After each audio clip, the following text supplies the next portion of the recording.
Sewa Kasowani yasabiriza agamba nti Munyama esobola okuba nga nzivunuka ekizibu kino. Waliwo omuvubuka emyaka 25 yazaalibwa talina mikono gyombi kyokka akulaga nti asobodde okwebeezaawo nga yeekolera emirimu gye watali kusabiriza. Yasoma bya mawulire era agamba nti asobola okukola buli kimu omuli okukwata omuzindalo, okukwata kamera nga yeeyambisa ebigere Mukama bye yamusigaza nabyo, era agamba nti obulema si buteesobola. N'asekerera abalowooza nti bw'ofuna ekizibu kyonna ku mubiri gwo olina kudda mu kusabiriza. Bagambye nti abo beerimba. Ekalisizo mu district y'Ekyotera edda eyali ku Masaka, Ronald Niwagaba gye yazaalibwa era buli kintu mu bulamu kitambulira ku mikono. Ku myaka 25 Niwagaba yazaalibwa talina mikono era ye ebigere bye byadda mu kifo kyagyo nga buli kimu akimala nabyo. Endya gye ndyamu era nkozesa bigere ba emmere inokuba nga eri ku ssowaani nga mulimu ne fooko oba spoon. Oba nti bwe kiba nti kagati nsobola okufuna akaveera olw'okwewala obukyafu, nsobola okufuna akaveera n'enkambala omugati nsobola ogukwata bulungi. Bwe yava ekalisizo yasenga e Busega mu Masanda zone gy'apangisa era gy'aviira okukola.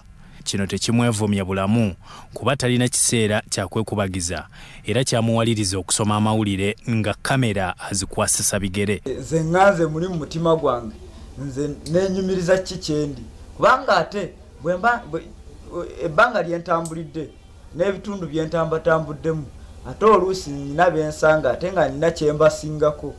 So that is why nze sobola kwenyooma nze nganze senyooma nga kamera ng'eno nsobola ogiholdinga nengikwata bulungi ng'okozesa ki era nga nkozesa kigere.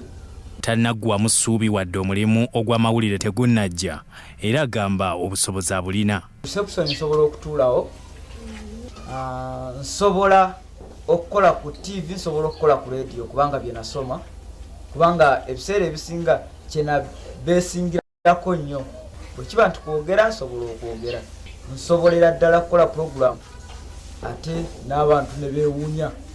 Bwe tumubuuzizza kyakola Niwagaba agamba nti ayimba mu bifo ebisanyukirwamu ne bamufuuwa essente z'atetenkanya okweyimirizaawo naye takozesa bitamiiza. Mwe mbadde kale nga neeyiiza naye ate nayo mpulira ate nkooyeeyo kubanga njagala nveeyo era nsaba ekisa kya Katonda kyokka kye kiba kiyimirira kubanga ate byenkola ate n'okukkiriza kwe nnina siina kubanga nkolerayo era ngenda mu mabbaala kuba nti ekisa kyenkyalina siina omwenge, siina bitamiiza, siina kintu kyonna kyenkozesa. Biki ebyo bye bakozesa omwenge, sigala, njaga, biki ebyo ebyo mbiwulira buulizi. Omulembe ogwa .com tegunnamuleka mabega kuba essimu, okuwandiika, okweyambaza byonna abikozesa bigere awatali kulemererwa.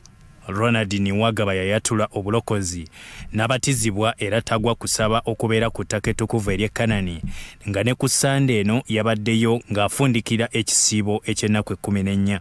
Natambula mu makyaki agawerako wano mu Kampala, ndowooza buli kyaki ezimu nazituukamu era ezisinga zonna nazituukamu. So bwe natuuka ku Kananirand ne bannyaniriza bulungi n'entuula bulungi, ebyaddala n'endabira ddala nga kyeneetaaga nja kukijjawo. Okunaaba ng'ebigere asobola okwekuuta bulungi ne yeetukuza nate, naye kati ng'okunaaba omutwe mubiri naye batajja bisobola.